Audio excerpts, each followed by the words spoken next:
Wilson. I need, oh, no, stay right there, I have an idea. Now, usually in this shot, Wilson has some sage advice for Tim who mucks it all up. I don't have any sage advice. But you do have things you're gonna teach me. There we go.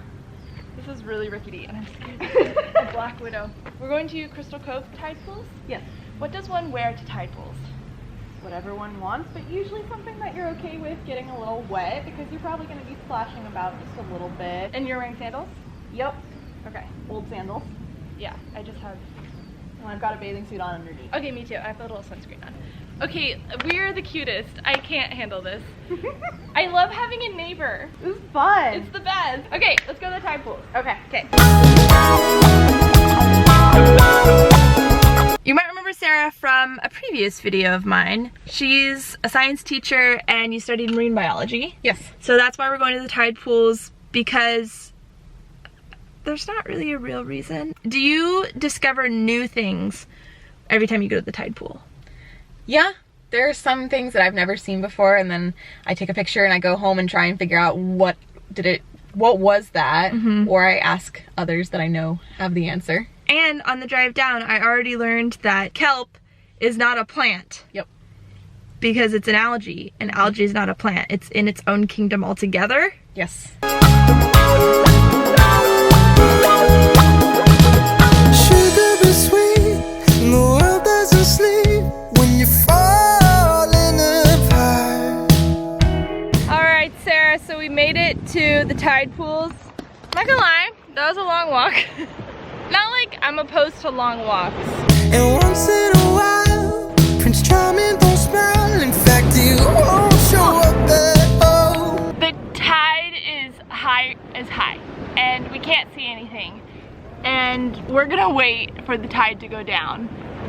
And just so we can see something, because right now everything's just submerged. But what are we looking for? So there's a lot of stuff that live on the coast of California. It's a really productive habitat. There's crabs, there's anemones, you've got a lot of other invertebrates like clams and mussels, there's barnacles, and the tide pools have different zones as well. You've got some zones that are almost submerged all the time. So you and I should be. What can we do to save the kelp? Use less carbon. Human beings and not just pieces in a past that we can't read. Don't you wanna go outside? So it go, baby, go, grow, baby, grow. Change of plans. This video is brought to you by ThreadUp, and I am so excited to be working with this brand again because I genuinely love them. I purchased them on my own. ThreadUp is an online secondhand shop that is so easy. I know there are a lot of ways to buy secondhand, such as going to the thrift store and actually doing the sifting yourself, but ThreadUp makes it so easy because it's all online. I like to say it's like thrifting without the sifting. Before I get into it, I just want to tell you ThreadUp has a special offer for you guys. So sorry to interrupt, but I recorded it wrong the first time, so I'm re-recording now from the campsite. If you use the code Hannah50 or use the link below, you get up to 50% off of your first purchase. Back to the show. Here's the reality. Most of us love to purchase new clothing. It's fun to freshen up your closet. However, there are so many clothes on this planet. I think a lot of people don't realize that it's a major problem in this world of waste. Personally, I buy almost exclusively secondhand, and that might sound a little extreme and a little hippie-ish, but actually, these days, it's not hard to find really awesome clothing thanks to companies like ThreadUp. One of my favorite things about ThreadUp is that it's so easy to filter through your sizes or what you're looking for, because you know when you're at a secondhand shop, you kind of have to dig to find that right piece. Almost everything I've purchased from ThreadUp fits me perfectly, and if there's something that I decide, you know, doesn't work for me, doesn't work in my wardrobe, or doesn't fit me properly, the return process is super simple. And another thing about ThreadUp is the clothes that they sell are in such good condition, and it feels like I'm buying something brand new. And it's new for me, which is all that really matters. This is the box that ThreadUp comes in, and I know it's kind of cliche for online companies to say this, but every time I see this box, I get so excited. So I'm pretty into basics. I like to buy clothes that I'm gonna wear over and over that are never gonna run out of style, like this American Apparel bodysuit t-shirt. Estimated retail was $48 and I got it on ThreadUp for $15.99. And we all know how much everyone loves Free People. I love Free People too, but they can be a little pricey for their original price. I was able to get a really cute vegan Free People sweater, which I'm not gonna wear right now because it's summertime. The estimated retail was $128, but on ThredUp I got it for $24.99. And another Free People item, the estimated retail for this very cute, oh my gosh, I love this so much, was $98. I'm so happy right now. ThredUp, $24.99. I don't know how to model clothes. This next thing I'm so excited about because it's basically, it's my camping jacket. Every time we go camping, I'm borrowing other people's jackets because I don't have my own, but now I do. The estimated retail for this was $74. I got it on ThredUp for $22.99. I got this very sexy American Apparel tank top on ThredUp for only $9.99, and the estimated retail is $24. And then these are two beanies I got. You can tell me which one you guys like better. This is a Free People beanie. This is an American Apparel beanie. I highly recommend this company. Thank you ThredUp for sponsoring this video. And we're back for another day going to Crystal Cove trying to explore the tide pools, but this time with a little bit more information about the tides. It's a full 16 hours later and we're now gonna head back to Crystal Cove, the beach here in Southern California, and hopefully capture some creatures. Not with the camera, not with our hands.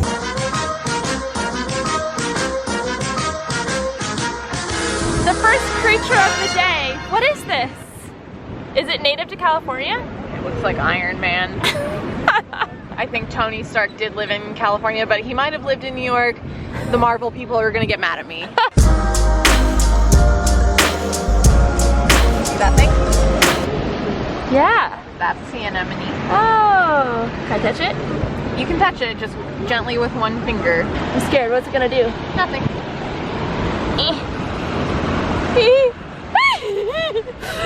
I'm scared of things. He's more scared of you. I can imagine. What did it feel like? Sticky. Okay, so you are actually being stung at Really? that point because these guys are related to jellyfish. They're cnidarians. Is it gonna hurt? Nope, because they've got something called a nematocyst, which are stinging cells, but their nematocysts are not that strong, so they can't penetrate the layers of our skin to actually reach our nerves and cause pain. But if you take a look at this one, you can see that he's in a pool of wow, I water. would never have noticed these things. Yeah, tide pools are neat. Can I touch it? You can touch it gently with one finger. Oh. That was cool. So it's a natural reaction to curl up, but since he's in a pool of water, he's letting his tentacles kind of hang out and capture anything in there. Whoa. Okay, we've been here for 5 seconds and there's already so many things. All the things. There's, I think the message of today is take a closer look. Observe your world. Observe your world. Ooh, a series. Kelp? Yep. Why is it stuck to the rock? Because remember, kelp does not like to grow free floating, so it likes to hold on to something. So it has holdfast that it attaches to a rocky substrate to keep it in one place while it grows. Huh. Are these barnacles? No, those are just rocks. These? Nope. Oh, When you see it move like that, it's most likely an anemone. I touched it a little too hard. I felt bad. I live in an anemone. Well, it's actually pronounced anemone. Oh, sorry. But that's close enough. Tell us more about anemones. So anemones are super Wait, cool. am I saying it wrong? Anemones. Anemone. Yeah. Simonin. Just kidding.